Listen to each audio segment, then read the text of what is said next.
اللهم صل على سيدنا ومولانا محمد وعلى سيدنا علي وسيدتنا فاطمة وسيدتنا زينب وسيدنا حسن وسيدنا حسين.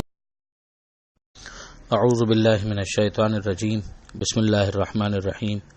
الحمد للہ رب العالمین والصلاة والسلام علی اشرف الانبیاء والمرسلین واہل بیتہ الطیبین الطاہرین المعصومین. اما بعد.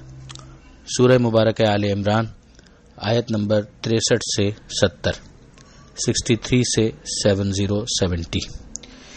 موبائلے والے واقعے کے بعد کی جو تفصیلات ہیں ان کو اس طرح سے کنکلوڈ کیا گیا کہ اگر ابھی بھی تم منہ پھیرتے ہو تو اللہ یقیناً مفسدین سے واقف ہے، جانتا ہے کہ فساد برپا کرنے والے کون ہیں.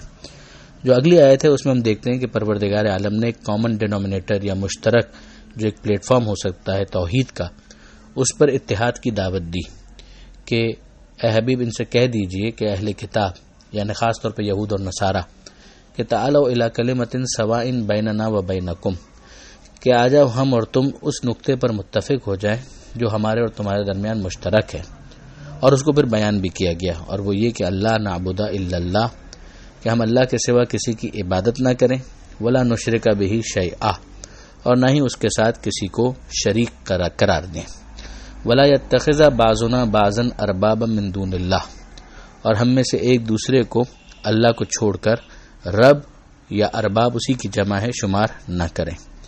اب یہاں پر جو یہ کہا گیا کہ توحید کی دعوت دی گئی، عبادت میں توحید اور شرک نہ کیا جائے، اور پھر اس کے بعد یہ کہ ہم رب بھی قرار نہ دیں، اسی کی پھر وضاحت دوسری جگہ پر ہے کہ اگر کسی کو اس بات کا اختیار دے دیا جائے کہ وہ حلال اور حرام میں اپنی مرضی چلائے، اپنے دل سے کسی بات کو حلال کر دے اور اپنے دل سے کسی بات کو حرام کر دے، تو اس کو بھی قرآن جو ہے وہ ربوبیت سے تعبیر کرتا ہے. مثلا ہم دیکھتے ہیں سورہ توبہ کی یہ آیت ہے کہ اتخذوا احبارهم ورهبانهم اربابا من دون اللہ، کہ انہوں نے اپنے پادریوں اور راہبوں کو اللہ کے سوا رب مان لیا، یعنی مالک اور مختار سمجھ لیا. اس کی تشریح یہی آئی ہے جب کسی نے پوچھا بھی کہ ہم تو ان کی عبادت نہیں کرتے تھے تو ہم ان کو رب کہاں مانتے تھے، تو جواب میں یہی کہا گیا کہ ایسا نہیں تھا کہ یحلون لکم ویحرمون فتاخذون بقولہم، کہ وہ تمہارے لیے حلال اور حرام مقرر کرتے تھے تم ان کے قول پر عمل کرتے تھے. تو انہوں نے کہا ہاں ایسا تو ہے، تو جواب میں یہی فرمایا گیا کہ ہوا ذاکا، بس یہی وہ چیز ہے جسے قرآن میں اس طرح سے کہا گیا ہے کہ حلال اور حرام مقرر کرنے کا حق کسی کے لیے نہیں ہے. فقہائے امت کو مجتہد کہا جاتا ہے، یعنی ان کا کام ہے حلال اور حرام معلوم کرنے کی کوشش کرنا اور دلائل سے پتہ لگانا کہ کیا حلال ہے اور کیا حرام، نہ یہ کہ اپنے دل سے ان احکام کی تشکیل کرنا.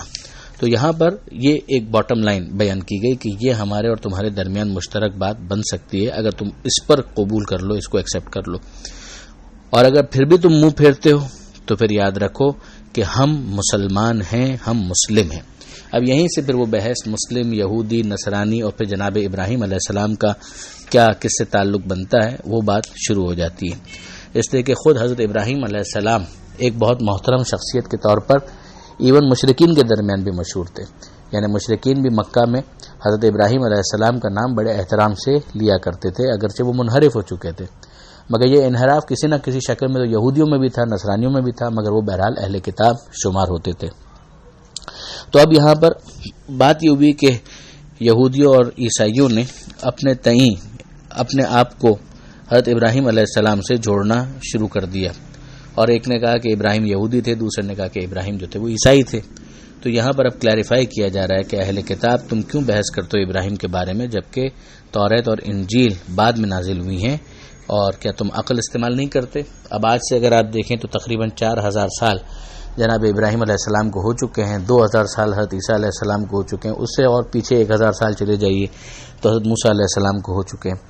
تو یہ ایک تقریباً یہ زمانے بنتے ہیں. تو ابراہیم علیہ السلام تو پہلے کے ہیں، تو جو پہلے گزر چکے ہیں وہ کسی ایسے مکتب سے کیوں وابستہ ہو سکتے ہیں کہ جو ایک فرد سے منسوب ہو اور وہ فرد بعد میں آنے والا ہو. مثلا یہودی ہے تو یہودا حضرت یعقوب علیہ السلام کے بیٹوں میں سے ایک کا نام تھا تو اسی سے نسبت دی گئی. یا نصرانی تو نصارہ ہونا جو ہے وہ ایک محلے کے حوالے سے ہے. یا عیسائی یا مسیحی اگر کہیں تو حضرت عیسیٰ علیہ السلام تو خود بعد میں آنے والے ہیں. ہاں لفظ مسلم وہ ہے کہ جو کسی فرد سے انتساب کو نہیں بتاتا بلکہ اس نام کے اندر سر تسلیم خم کرنے کا مادہ موجود ہے کہ سبمٹ کرنا خدا کے ول کے سامنے. تو اس اعتبار سے عیسیٰ علیہ السلام بھی مسلمان تھے. یہودیوں کے پیشوا جناب موسیٰ علیہ السلام خود موسیٰ علیہ السلام بھی مسلمان تھے اور ابراہیم علیہ السلام نے تو باقاعدہ اپنے آپ کو مسلمان کہا بھی تھا. ہم سورہ بقرہ کے اندر بھی یہ بات پڑھ چکے ہیں. بلکہ انہوں نے اپنی ذریت کے اندر بھی ایک گروہ مسلمین کا ذکر کیا تھا اور دعا مانگی تھی. تو اب یہاں پر جو بات ہے وہ سمجھ میں آتی ہے کہ پیریوڈیکلی اگر تم یہودیت یا نصرانیت کے ساتھ ابراہیم کو جوڑنا چاہو تو ان کا زمانہ پہلے ہے، ان کا زمانہ بعد میں ہے، تو ممکن نہیں ہے.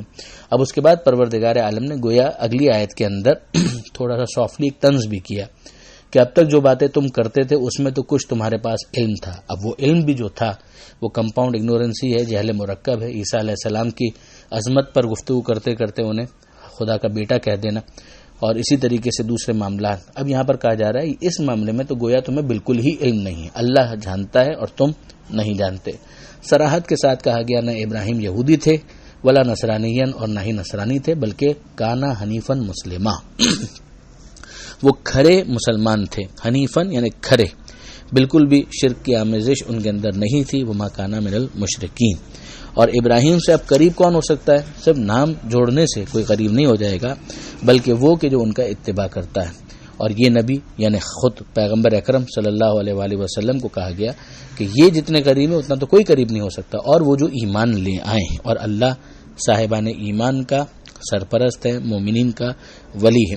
یعنی اب اگر آپ یہاں پر بھی نوٹ کریں کہ پروردگار عالم کا کوئی کاپی رائٹ کسی ایک طبقے کے پاس نہیں ہے. جو مومن بن جائے، اس علاقے کا ہو، اس علاقے کا ہو، کسی علاقے کا ہو، جو مومن بن جائے وہ یقیناً حضرت ابراہیم علیہ السلام سے قریب تصور کیا جائے گا.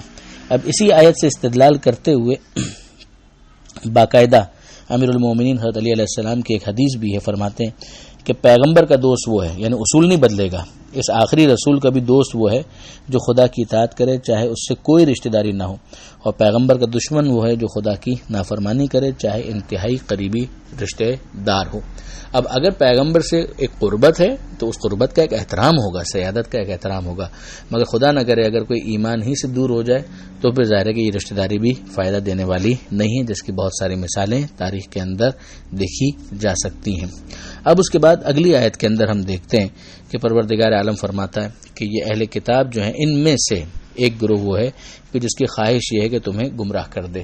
یعنی تم نے حق کو قبول کر لیا، وہ خود حق کو چھوڑے ہوئے ہیں اور ان کو یہ بھی اچھا نہیں لگتا کہ تم حق پر رہو، بلکہ وہ چاہتے ہیں کہ تمہیں گمراہ کر دیں، جبکہ وہ خود اپنے آپ کو گمراہ کر رہے ہیں اور انہیں اس بات کا شعور بھی نہیں ہے. یعنی یہ اور زیادہ راستے سے دور ہوتے جا رہے ہیں.